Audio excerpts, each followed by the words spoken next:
அன்பிற்கினிய ஆசிரியர் சொந்தங்களே வணக்கங்க. டிஎன் டெட்டுக்காக சைக்காலஜி பேப்பர் 2க்காக 25 கொஸ்டின், மின்னல் 25 ஸ்டார்ட் பண்ணிடலாமா? பியாஜேவின் அறிவாற்றல் வளர்ச்சி நிலைகளில் ஒரு குழந்தை பொருள்களின் நிரந்தரத்தன்மை, அதாவது ஆப்ஜெக்ட் பர்மனன்ஸ் என்ற சிந்தனையை முழுமையாக பெற்று குறியீட்டு விளையாட்டுகள், அதாவது சிம்பாலிக் பிளே விளையாட தொடங்கும் நிலை எதுன்னு பார்த்தீங்கன்னா செயலுக்கு முற்பட்ட நிலை, ப்ரீ ஆப்ரேஷனல் ஸ்டேஜ்.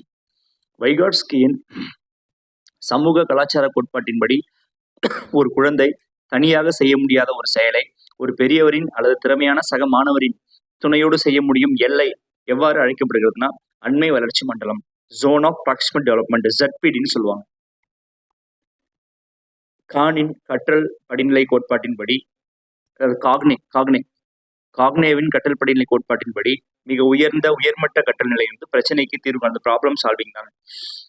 ஒரு மாணவன் தேர்வில் தோல்வியடைந்ததற்கு ஆசிரியர் வினாத்தாளை கடினமாக தயாரித்ததே காரணம் என்று கூறுவது எந்த வகையான தற்காப்பு நடவடிக்கை? காரணம் கற்பித்தலுங்க, ரேஷனலைசேஷன்.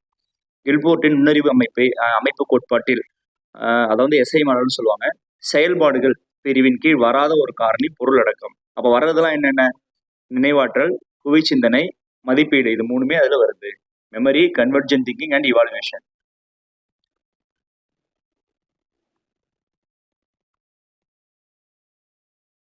அடுத்து ப்ரூனரின் அறிவு வளர்ச்சி வடிவமைப்பு கோட்பாட்டின்படி குறியீடுகள் மற்றும் மொழியின் மூலம் கற்றல் நிகழும் நிலை எது? குறியீட்டு நிலை, சிம்பாலிக் ஸ்டேஜுங்க.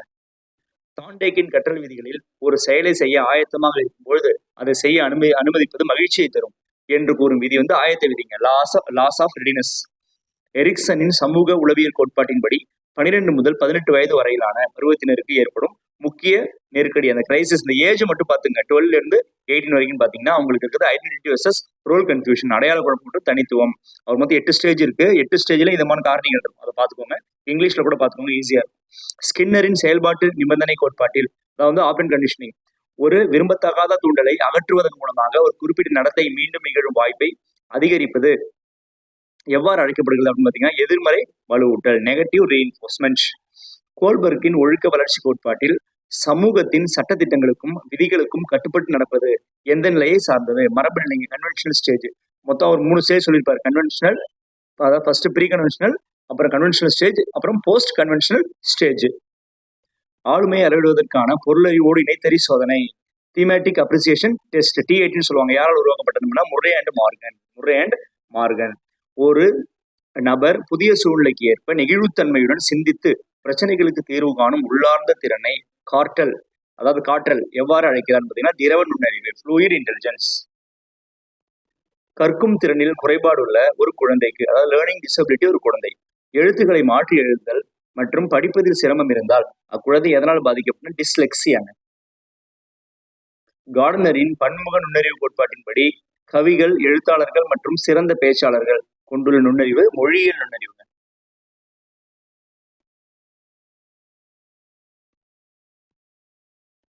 மாஸ்லோவின் மனிதநேய தேவைகளின் படிநிலை கோட்பாட்டின்படி மிக உன்னதமான இறுதி நிலை எதுன்னு பார்த்தீங்கன்னா தன்னிறைவு தேவைங்க, செல்ஃப் ஆக்சுவலைசேஷன், சுய நிறைவு அல்லது தன்னிறைவு தேவைகள்.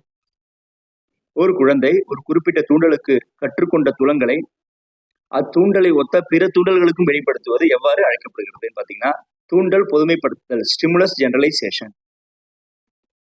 அதாவது ஒரு கொஸ்டினுக்கு ஒரு ஆன்சர் சொல்றாங்க, நிறைய கொஸ்டினுக்கும் அதே மாதிரி ஆன்சர் சொல்ல முயற்சி பண்றாங்க, சேம் ஐடியால ஆன்சர் பண்றாங்க, அதுதான் சொல்ல வராங்க. ரோஜர்ஸின் மனிதநேய கோட்பாட்டில் ஒரு நபர் தன்னைத்தானே எவ்வாறு உணர்கிறார் மற்றும் பார்க்கிறார் என்பதை விவரிக்கும் சொல் பார்த்தீங்கன்னா தன் கருத்து, செல்ஃப் கான்செப்ட். பின்வருவனவற்றுள் எது கற்றல் இடமாற்றம் தத்துவத்தில் ஒத்த கூறுகள் கொள்கை, தியரி ஆஃப் ஐடென்டிக்கல் எலமெண்ட்ஸ் முன்மொழிந்ததுன்னு கேட்குறாங்க. அது இதை முன்மொழிந்தவர் யாருன்னா E.L. தாண்டேக். Transfer of லேர்னிங்னா E.L. தாண்டேக் தாங்க. நுண்ணறிவுக்கான சோதனை நமக்கு தெரியும், மனவயது டிவைடட் பை காலவயது into 100, mental age divide by chronological age into 100.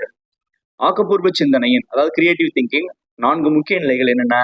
ஆயத்தம், அடைக்காத்தல், ஒளிர்தல், சரிபார்த்தல். இங்கிலீஷ் டேர்ம் பார்த்துக்கோங்க, preparation, incubation, illumination and verification. ஓகேவா? ஆல்பர்ட் பாண்டுராவின் சமூக கற்றல் கோட்பாட்டின்படி உற்றுநோக்கல் கற்றலின் சரியான படிநிலைகள், இதெல்லாம் கேட்பாங்க பாருங்க, நல்லா பார்த்துங்க.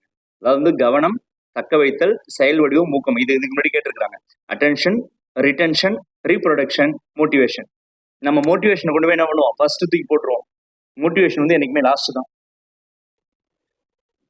முழுமை காட்சி கற்றல் கோட்பாட்டை, அதாவது கெஸ்டால்ட் தியரி ஆஃப் லேர்னிங் உருவாக்கிய உளவியல் அறிஞர்கள் குழு பார்த்தீங்கன்னா கோலர், கோஃப்கா மற்றும் வெர்திமர். இவங்க 3 பேரும் ஜெர்மனியை சேர்ந்தவங்கன்றதான் முக்கியமானது.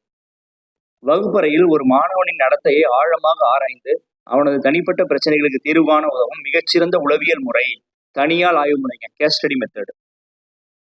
ஆளுமையின் காரணி பகுப்பாய்வு ஃபேக்டர் அனாலிசிஸ் கொள்கையின் அடிப்படையில் 16 ஆளுமை பண்புகள் கேள்வித்தாளை உருவாக்கியவர் ரேமாண்ட் கேட்டல்.